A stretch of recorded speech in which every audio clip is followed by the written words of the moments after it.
Next paragraph, the Ganga plain extends between Ghaggar and Teesta river. ठीक, तो Ganga plane का जो एक्सटेंड है यानी एक्सटेंशन है, उसका विस्तार जो है वो घग्गर और तीस्ता रिवर के बीच में है। घग्गर रिवर आपकी कहाँ फ्लो करती है? हरियाणा में जो है वो बहती है, और तीस्ता रिवर जो है वो आपकी असम में।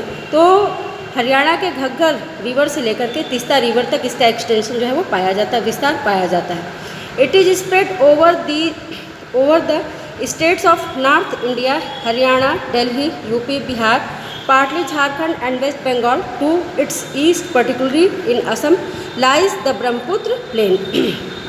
और ये नॉर्थ इंडिया के यानी कि उत्तर भारत के इन राज्यों तक, हरियाणा जैसे हरियाणा, दिल्ली, यूपी, बिहार और झारखंड के कुछ पार्ट एंड वेस्ट बंगाल तक जो है वो फैला हुआ है, इसका एक्सटेंशन जो है वो है। इसके ईस्ट में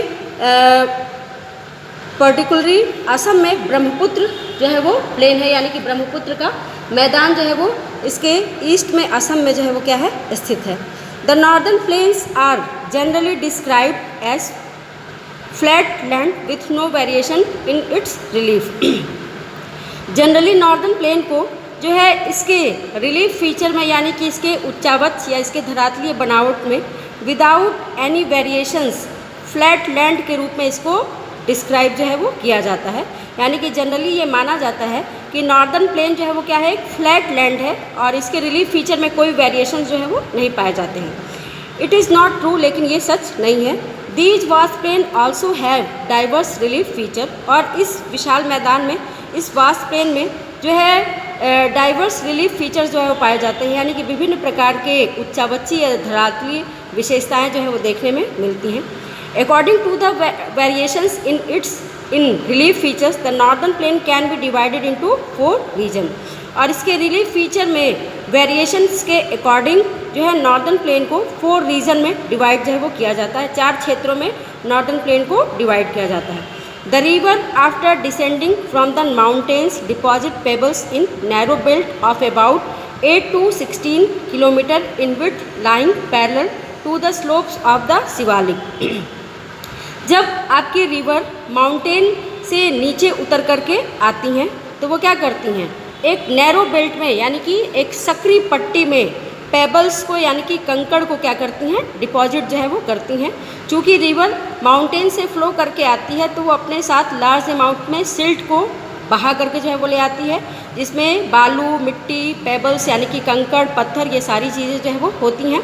और चूँकि मैदान में जब आती है, लैंड में वो एंटर करती है, तो वहाँ पर माउंटेन का स्लोप जो होता है वो क्या हो जाता है, जेंटल हो जाता है, यानी कि ढाल उसका मंद हो जाता है, और इसलिए वो अपने साथ इस लार्ज अमाउंट में लाए गए सिल्ट को बहा करके आगे नहीं ले जा पाती है, क्योंकि उसकी स्पीड क्या हो जाती है, स्लो हो जाती है। और इसलिए नैरो बेल्ट में इन पेबल्स को क्या कर देती है, डिपॉजिट कर देती है। कितने किलोमीटर के बीच में? अबाउट 8 to 16 किलोमीटर के बीच में। विड्थ लाइन यानी कि 8 से 16 किलोमीटर की चौड़ाई जो है वो पाई जाती है। Lying parallel to the slopes of the Shivalik, यानी कि शिवालिक का जो ढाल है, शिवालिक जो हिमालय की सबसे क्या है, लोअर माउंटेन जो है वो मानी जाती है, निचली पहाड़ियाँ पाई जाती हैं। तो शिवालिक माउंटेन के स्लोप पर उसके पैरेलल 8 to 16 किलोमीटर की चौड़ाई में ये पेबल्स को क्या कर देती है, डिपॉजिट कर देती है। It is known as Bhabar, और इस नॉर्दर्न प्लेन के इस पार्ट को भाबर के नाम से जो है वो जाना जाता है।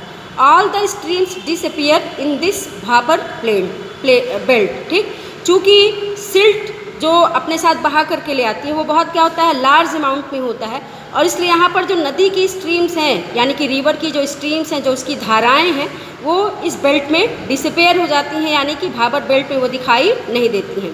South of this belt the streams and river re emerge and create a wet swampy and marshy region known as Terai. लेकिन ऐसा नहीं है कि जो है वहाँ पे पेबल्स के डिपोजिशन की वजह से नदी का पानी क्या हो जाता है, रिवर का पानी रुक जाता है। ठीक, वो गायब हो जाता है, दिखाई नहीं देता है, लेकिन वहाँ से वो धीरे धीरे क्या करता है, अपना रास्ता जो है वो बना लेता है। और इस भाबर बेल्ट के साउथ में नदी की जो स्ट्रीम्स हैं, रिवर की जो स्ट्रीम्स हैं, धाराएं हैं, वो री इमर्ज होती हैं, यानी कि फिर दोबारा दिखाई देने लगती हैं। और एंड क्रिएट ए बेड, और एक गीले स्वैम्पी यानी कि कछारी एंड मार्शी दलदली रीजन का क्या करती हैं, मार्शी रीजन का डेवलपमेंट जो है वो करती हैं, मार्शी रीजन का फॉर्मेशन जो है वो करती हैं, जिसको कि तराई के नाम से जो है वो जाना जाता है। This was a thickly forested region full of wild life.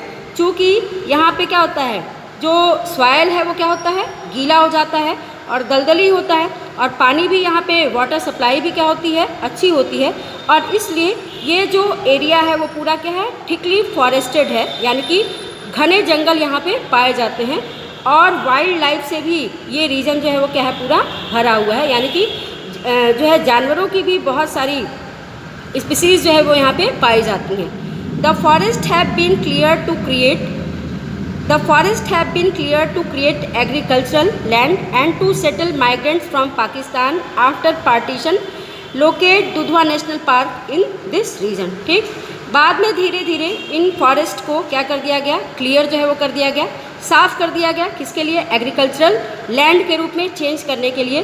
Because जब इंडिया एंड पाकिस्तान का पार्टीशन हुआ, यानी कि भारत और पाकिस्तान का विभाजन हुआ, तो जो वहाँ से माइग्रेंट करके आए थे, यानी कि जो शरणार्थी वहाँ से आए, उन लोगों को यहाँ पर सेटल करने के लिए, उन लोगों को यहाँ पर बसाने के लिए उन जंगलों को साफ़ कर दिया गया और एग्रीकल्चरल लैंड का फॉर्मेशन जो है वो किया गया, यानी कि एक कृषि मैदान का निर्माण जो है वो किया गया।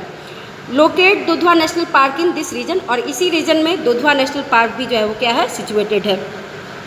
The largest part of the northern plane is form of older alluvium. ठीक, नॉर्दर्न प्लेन का जो लार्जेस्ट पार्ट है, यानी कि जो बड़ा भाग है, वो ओल्डर एलुवियम से, यानी कि पुरानी जलोढ़ मिट्टी से क्या है, बना है।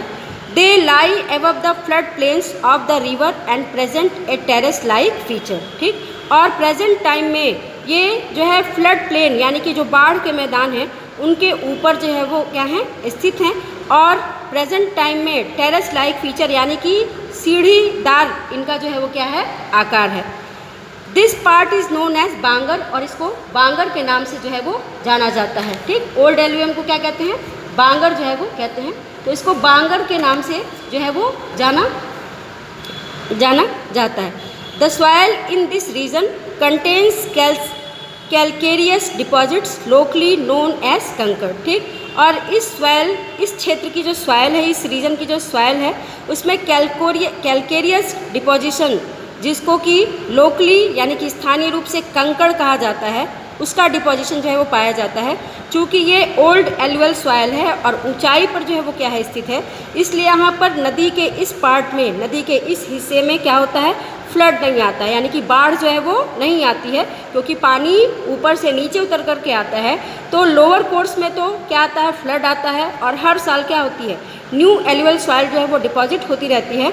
लेकिन चूंकि ये जो बांगर का पार्ट है वो क्या है, जो है आपके फ्लड प्लेन के ऊपर स्थित है, यानी कि यहाँ से पानी नीचे आता है, और यहाँ पे बाढ़ ना आने की वजह से यहाँ पे जो सॉइल पाई जाती है वो ओल्ड एलुअल सॉइल जो है वो पाई जाती है। और चूँकि इसमें कहा जाता है कि कैल्शियम के अंश क्या होते हैं, ज़्यादा होते हैं, और कंकड़ क्या होता है, ज़्यादा होता है, मिट्टी के कण जो होते हैं क्या होते हैं, बड़े बड़े होते हैं, इसलिए इसको लोकली कंकड़ के नाम से जाना जाता है। The newer younger deposits of the flood plains are called Khadar. ठीक, और जो नई जलोढ़ मिट्टी का जो डिपोजिशन होता है फ्लड प्लेन्स में, यानी कि बाढ़ के मैदानों में, उनको खादर के नाम से जो है वो जाना जाता है। They are renewed almost every year and so are fertile, thus ideal for intensive agriculture. चूँकि इस एरिया में हर साल क्या होता है, बाढ़ आती है, और बाढ़ आने की वजह से क्या होता है, न्यू एलुअल सॉइल का डिपोजिशन जो है वो होता रहता है, यानी कि नई जलोढ़ मिट्टी का जमाव होता रहता है। इसलिए ये मिट्टी जो है वो क्या है, बहुत ही फर्टाइल जो है वो मानी जाती है, और इंटेंसिव एग्रीकल्चर यानी कि गहन खेती के लिए बहुत ही आइडियल जो है वो मानी जाती है। ठीक, तो इस तरह से ये आपका आज नॉर्दर्न प्लेन जो है वो क्या हो गया, समाप्त हो गया।